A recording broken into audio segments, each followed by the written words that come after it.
America's #1 news choice. Wake Up Wisconsin, voted best morning newscast. From 27 News, WKOW, this is breaking news. And now in your news at 4:30, an explosion in Columbia County overnight. We'll have team coverage and updates throughout the morning on Wake Up Wisconsin. We've got you covered. This is Wake Up Wisconsin, voted best morning newscast. Good morning, everyone, and thanks for waking up with us. I'm Brandon Taylor. Today is Thursday, June 1st, 2017, and we are following breaking news this morning out of Columbia County. Since you've been sleeping, a massive explosion at Didion Milling Plant on William Street in Cambria that turns into Highway 146 and is near Cabbage Road. North and southbound lanes of Wisconsin 146 between Highway 33 and Highway 16 are closed. That's a 13-mile stretch. We have team coverage this morning, and first, let's check in with Caroline Bach, who joins us from the scene with the very latest. Caroline. Brandon, officials are telling us that at this point in time, that fire has been contained. Still quite a scene here overnight. We are more than a mile away. Officials won't let us any closer to the fire right now, but you can still see flames shooting out of Didion Mine from that explosion overnight. These fumes aren't supposed to be causing any sort of health risk to the public. No evacuations have been ordered, but there is that road closure that Brandon has mentioned. Let's go ahead and take a look at that map. It is 146 is closed between 33 and 16. Any through traffic cannot go through the area. Again, if 146 is part of your morning commute, you will not be able to take that this morning. You will have to find another route. Let's take a closer look at what things looked like overnight. That's what you're seeing in this video. The fire has been contained again, but a building has been completely destroyed, just rubble.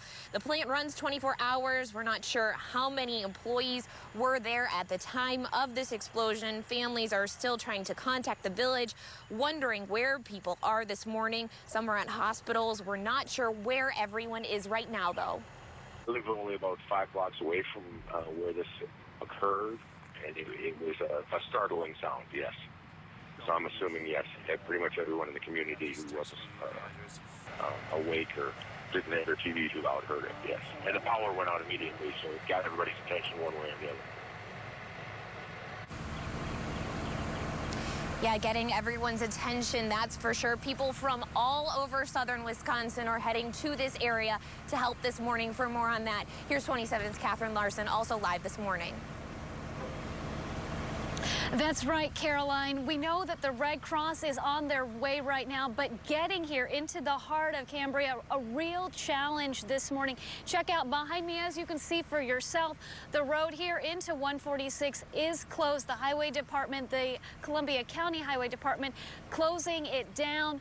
Meanwhile, let's pivot right over here. I want to show you just several tenths of the mile up the road. That's where the Highway Department is located, and that's where families are being asked to go while they wait word, hopeful word that their loved ones are safe. We know right now that several are still unaccounted for. They have asked the media right now to move away from that direction and into the town hall right in front of it as we await word about this very scary situation.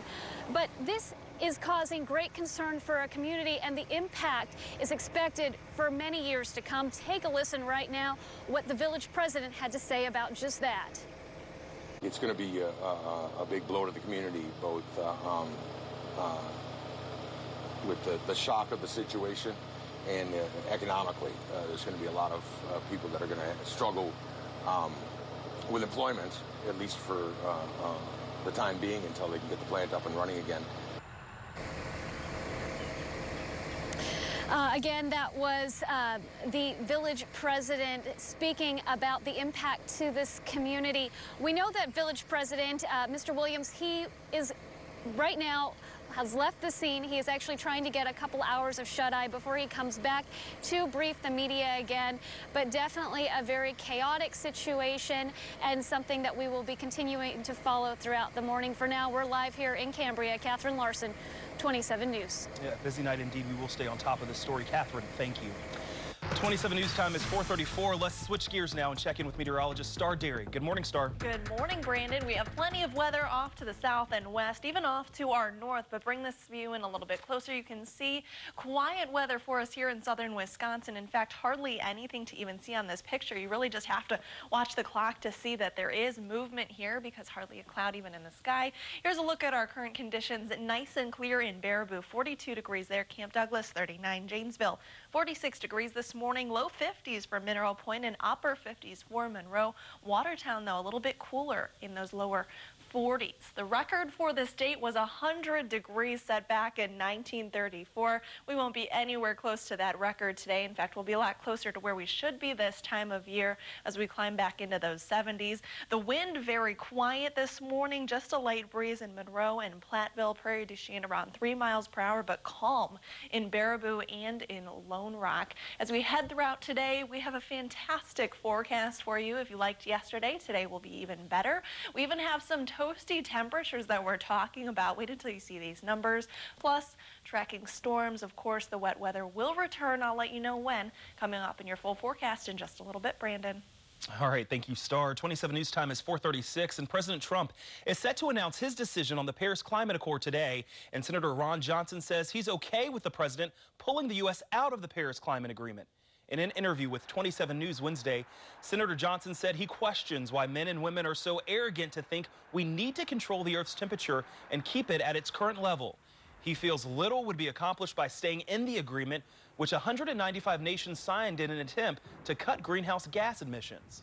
I certainly wouldn't want to stay involved in the Paris Accord if it committed American taxpayers to spending a few $100 billion on something that I think we'd be far better off spending money to alleviate human suffering in other ways, like digging wells and combating malaria and AIDS, those types of things. So, Wisconsin's Democratic Senator Tammy Baldwin has urged President Trump to keep the U.S. in the Paris Agreement.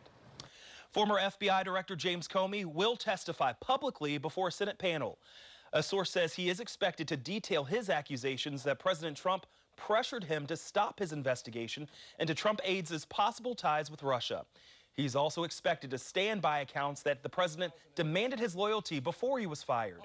Comey is not likely to discuss the investigation into charges of collusion between the Trump campaign and Russia. No date has been set for his appearance before the Senate Intelligence Committee, but it could come as early as next week. The NBA Finals tip off tonight right here on WKOW. But Cavaliers superstar LeBron James had bigger things to think about yesterday after his home in Los Angeles was vandalized. 27 News Time is 4:37. You're watching Wake Up Wisconsin. I'm totally a turtle. Salty and sweet. Hot fudge, caramel, and salted